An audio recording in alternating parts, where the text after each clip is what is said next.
The latest financial and commercial news from the Middle East, now on BBC World News in Middle East Business Report.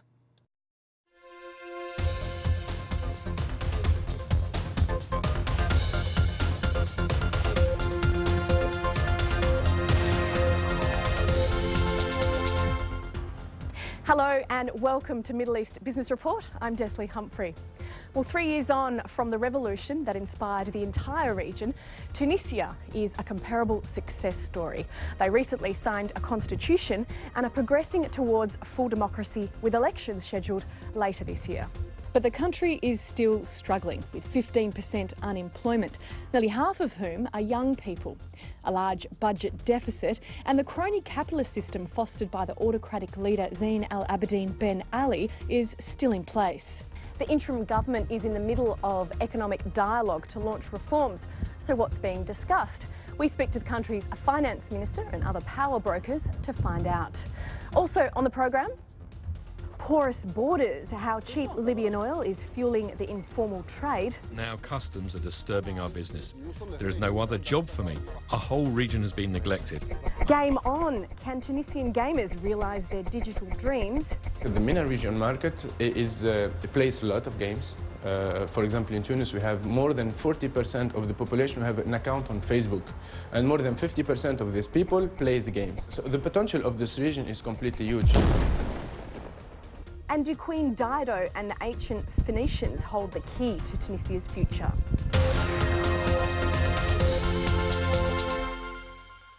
In the past, to do well in business in Tunisia, you had to be connected to the man that used to live here, Zine Al Abidine Ben Ali. And in the lucrative importation of goods from neighbouring Libya and Algeria, Tunisians would joke that the border security checks had 3 lanes: red, green and Ben Ali. And those with connections bypass checks. But since the revolution, the state has lost control over informal border smuggling, and many more people are involved in illegally bringing cheaper items into the country and dodging state taxes. The BBC's Liana Hosier went to the Libyan border to find out how trade is being done. Abdul Salam Neji has been living in an abandoned lorry container by the side of the road for the past 3 years. The economy grew 3% last year, but it's not been enough to create new jobs. So like many Tunisians, he's making a living by selling petrol from Libya on the black market. There are resellers who go over the border by the main road to buy from Libyans, and then we buy from the resellers. During Ben Ali's time, no one was allowed to have a stall like this openly on the road, but we were allowed to work like this before, covertly. But now customs are disturbing our business. There is no other job for me.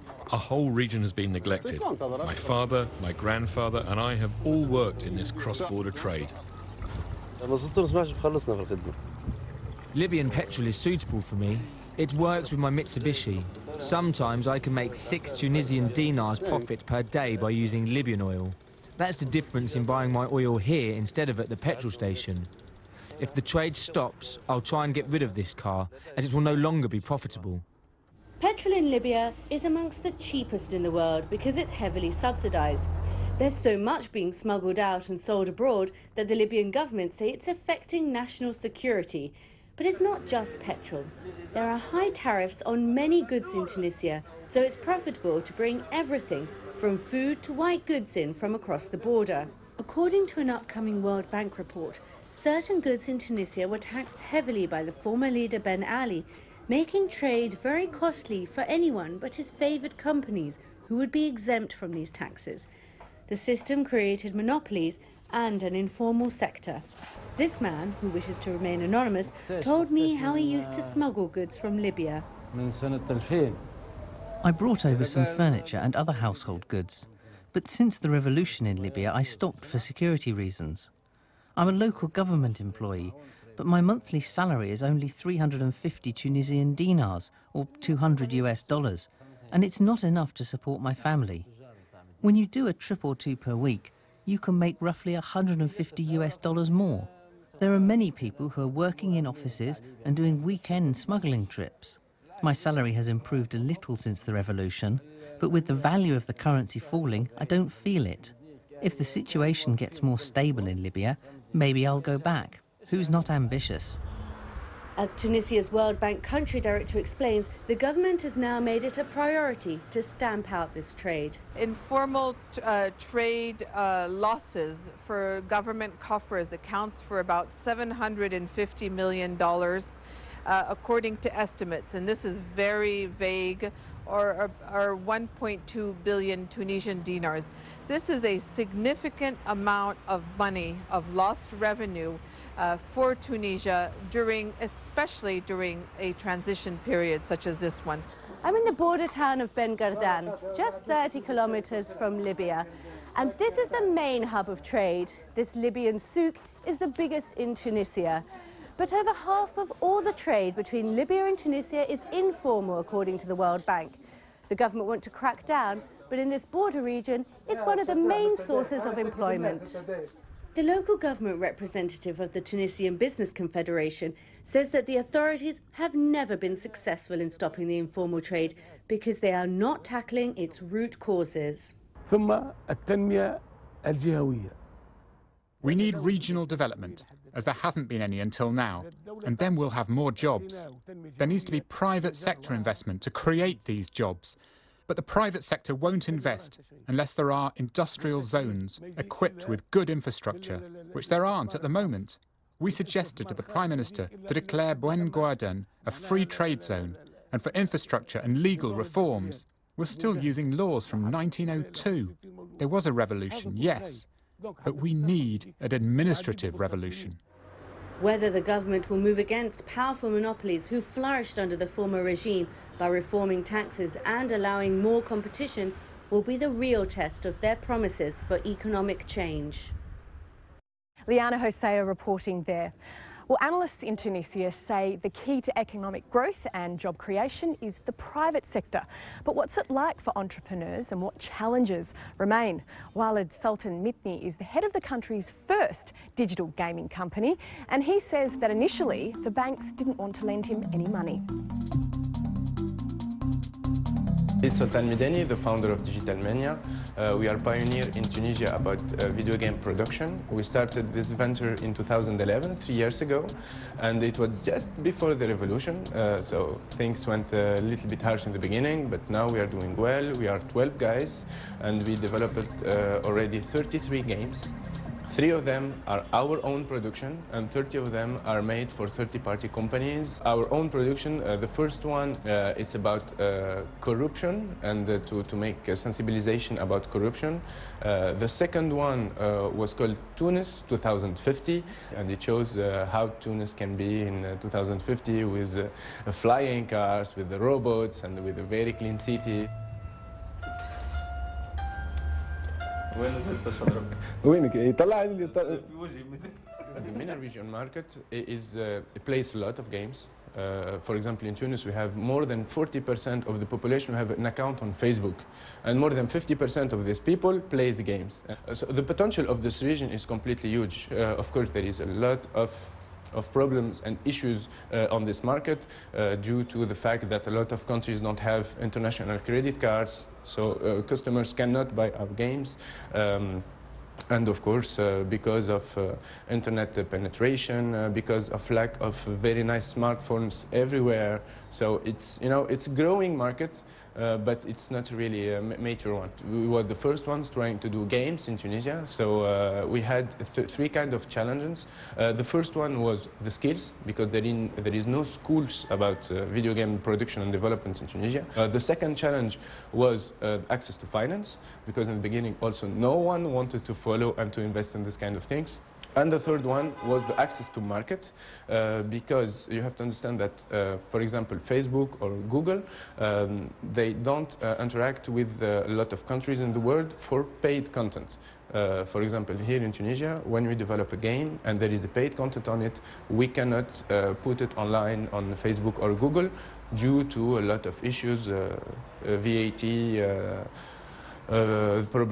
issue with the virtual currency, the Tunisian dinar. It's not a universal currency like the dollar or the euro. So our credit cards, we cannot use them on internet everywhere. like on eBay, for example. If I want to buy something on eBay, I cannot through my Tunisian credit card.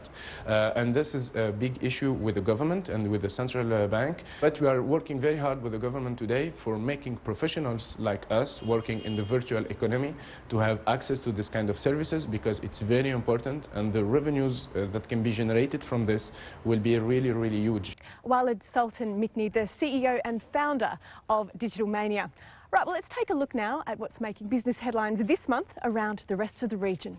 The month began with us Dubai-based journalists scrambling down the road to Abu Dhabi to cover a press conference from people who don't normally face the press. And that's because Arab Tech, a giant construction company, lost 60% of its value when its biggest shareholder cut its stake. And some analysts said that drove down Dubai's stock market. Arab Tech's chairman disagreed with almost everything. No. This is not only Arab Tech.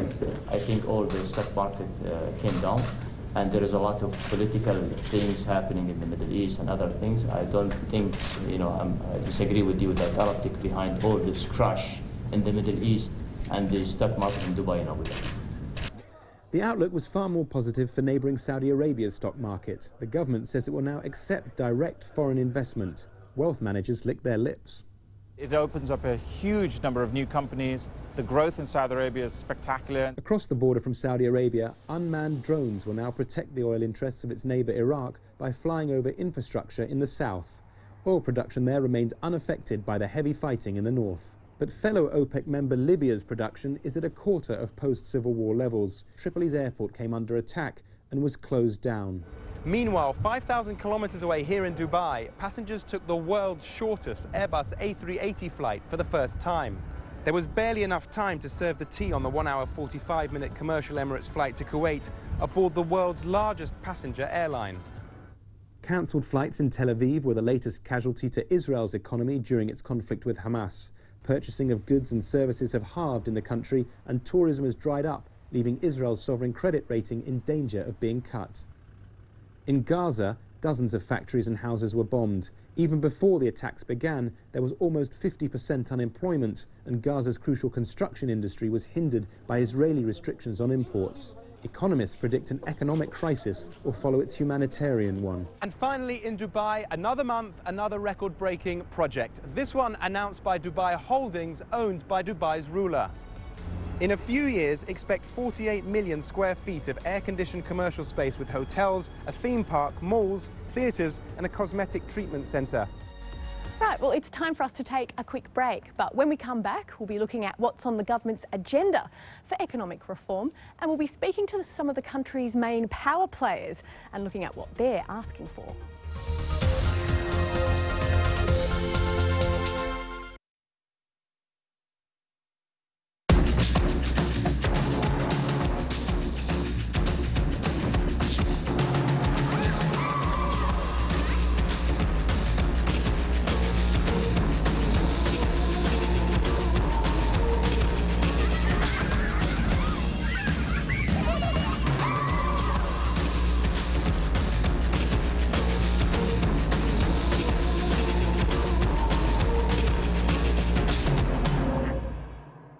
With the vast changes in the global economy, understanding what lies behind the headlines matters more than ever.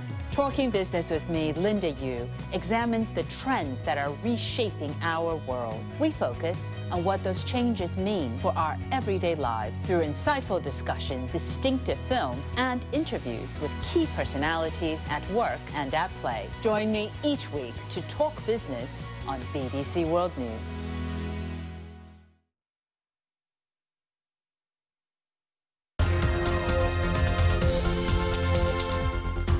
Welcome back to this special Middle East business report from Tunisia. Now, since the revolution, the country has seen political change, but little economic reform. The government wants to modernise, the unions are pushing for higher wages, and the monopolies that have benefited in the past don't want to give up any of their market share. We've spoken to some of the biggest power players, and here's what they had to say. The head of one of those monopolies, the state electricity company STEG, argues they must keep their position. STEG will have to remain as the biggest player as a public company first, and securing that energy as the main buyer, as the sole buyer, in fact. So within the model of Tunisia, we have to allow private investors to come and then play a role, and it has to be win-win for everybody. Still, the responsibility remains public, and then STAG will have to play the biggest role. One of the reasons for the revolution was that many Tunisians don't earn a decent living. Will wealth now be more evenly shared? We decided to increase the wages. I mean, it was done 1 month ago, because we are scared that people need to get more money, but they need to work better, to work more also.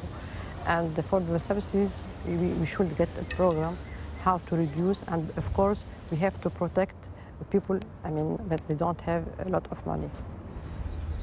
Where previously success was based more on personal connections than skills and merit, how employable are Tunisians? Tunisia has the ability to get to the international standards. However, some steps are still to be made. One of them, and obviously we're all talking about employability of the young people, there is still a disconnect between what the universities are getting into the employment market. A huge number of graduates that are not qualified to get jobs. So how will the nation's finance minister, Hakim Ben Hamouda, prioritise these demands? We need to build a recovery program. We need to accelerate the growth to improve the situation of our public finance. But we wanted to do that through also consensus. We are still in a transition. But there are some serious legacy issues like the monopolistic behaviour of some businesses. How do you break that kind of business culture? We started a recovery program with 3 main priorities. The first one, the macroeconomic stabilization. The second main priority is investment, and really building the confidence or rebuilding the confidence of the private sector, national private sector, but also international private sector, in fact, to invest more and to create more jobs and to drive really the growth in the country. The third one, I think, it's economic reforms. And we started a major economic reform for the banking sector. The Tunisian government is tackling the budget deficit by acquiring international aid. Now, the problem with that, it comes with some rules, like cutting public spending. So how do you balance the economic requirements without igniting fresh rounds of protests and strikes? We decided not to cut subsidies on basic needs provided to families. Take, for example, the sugar. We have 2 kinds of sugar. You have the sugar who goes to the families, but also we have the sugar who goes to, beverage, to go to industry. And that one we are going to reduce the subsidies. So how do you go about creating jobs while you're cutting spending? The most important part of job creation should come from the private sector and foreign direct investment, and that's why, in fact, we are giving a lot of incentives to make sure there is a growth in the investment in the private sector. Tunisia is going to be really playing a strategic role in the future of the global economy, at least in this region. It's going to be a hub between Europe and Africa, and I think we know the challenges, the difficulties. We are committed, in fact, to address them and to make really Tunisia the place to be for foreign investors. That brings me to the informal or the black market. You've made it a priority to crack down on that part of the economy. The World Bank says the informal trade in Tunisia is worth an estimated 2.3% of GDP. How do you clamp down on informal trade, especially when so many of the poor in the south are reliant on that form of income? We gave until the end of the year possibilities, in fact, of helping them to be back to the formal. The direction for us is to reduce the level of taxes on some of our imports. Well, we've spoken to some of the businessmen and the heads of the trade union in that part of the country, and they say they want an economic free zone around the border areas. Where are the discussions on that topic? We should be careful. We're, in fact, having a free zone in the south with the situation in Libya, within almost, all the products coming from different countries. We want the free zone to be part of building the future and not destroying, in fact, some of our activities. Right, let's take a look at tourism. The Tunisian government had hoped that 2014 would be the year the sector recovered. But the numbers are disappointing and still well below pre-revolution levels. It's felt mainly along the coastline, but many people believe it's an opportunity for Tunisia to diversify what it has to offer. Navina Katour reports. At most beach resorts around the Mediterranean, July is one of the busiest months of the year. But not at the Golden Beach Hotel in Monastir. Only 20% of the 250 rooms here are occupied. This bar is not even in operation, and there are barely enough guests to keep the kitchen staff busy. No wonder the mood is gloomy. Normally in summer we have about 90% of occupancy in the rooms from July till the end of September. We are on the way of the bankrupt. This is the bad reality. Since the 1960s, tourism in Tunisia was almost exclusively focused on package tourism. The government encouraged the development of coastal resorts like this by providing financial incentives. But for more than a decade now, demand for all-inclusive holidays in Tunisia has been falling. That led to a downward spiral of tumbling prices, deteriorating quality and shrinking profit margins. According to Tunisia's tourism minister, the revolution didn't exactly help. But she says the problems are more structural. Part of dictatorship was also to keep tourists away from, the country and the people, so not to have people meet and maybe see other ideas and share. And tourism in Tunisia has been 80% focused on beach holidays. But, the year has 3 other seasons, and Tunisia has 3,000-year-old history, which can offer much more. This hotel in the Medina of Tunis is among the few bucking the negative trend in the sector. There are fewer rooms here and the prices are higher than on the coast. But the owner says offering better quality allows her to target different, more affluent travellers. And the new business model seems to work. The 7 rooms in this hotel are fully booked. Clients are becoming, they're looking more and more into the experience rather than just a destination to relax. Yes, you can relax a lot in our boutique hotel. You're living the Tunisian lifestyle in all senses, but also you're in the heart of the Medina. As soon as you leave our boutique hotel, you can smell what the neighbors are cooking, you can see the children going to school. In the past, visitors spent little time and money in the Medina of Tunis. But local entrepreneurs are hoping that will change in the future. The new mantra is more authenticity and heritage. It's a recipe that worked in Marrakesh and Istanbul. There is a lot of history there. It's the history of the humanity. Roman, it's Byzantine, it's Vandal, it's Phoenician, it's very, very old culture. And I think that's the really most important thing. And the old thing is that the people are very kind. Like the rest of the Tunisian economy, tourism here is at a turning point now. And some believe that there's real potential for growth in the neglected interior of the country, and that the future of the sector could lie in Tunisia's past. It probably doesn't get more off the beaten track than Duga, an ancient Roman town in the northwest of the country. It's one of North Africa's best-kept secrets. The infrastructure here doesn't seem to have changed since the end of the Roman Empire. Still, this local entrepreneur decided to take the initiative by opening a restaurant in his hometown. I had this idea with some friends, but we were confronted with many obstacles. For example, we had to apply for the restaurant license 17 times, but we still have more plans. Visitors tell us they would like to spend a night here, so now we're trying to open a bed and breakfast. We're still waiting for the permission, though. These kind of bureaucratic battles are quite common across all sectors in Tunisia. But in order to attract more visitors to isolated and deprived regions like this, the country needs comprehensive reforms that will encourage private sector growth. Otherwise, the local donkeys are likely to outnumber tourists here for years to come. Navina Katour reporting there. Well, that's it from Middle East Business Report this month. But before we go, let's take a look at how the region's major markets have performed.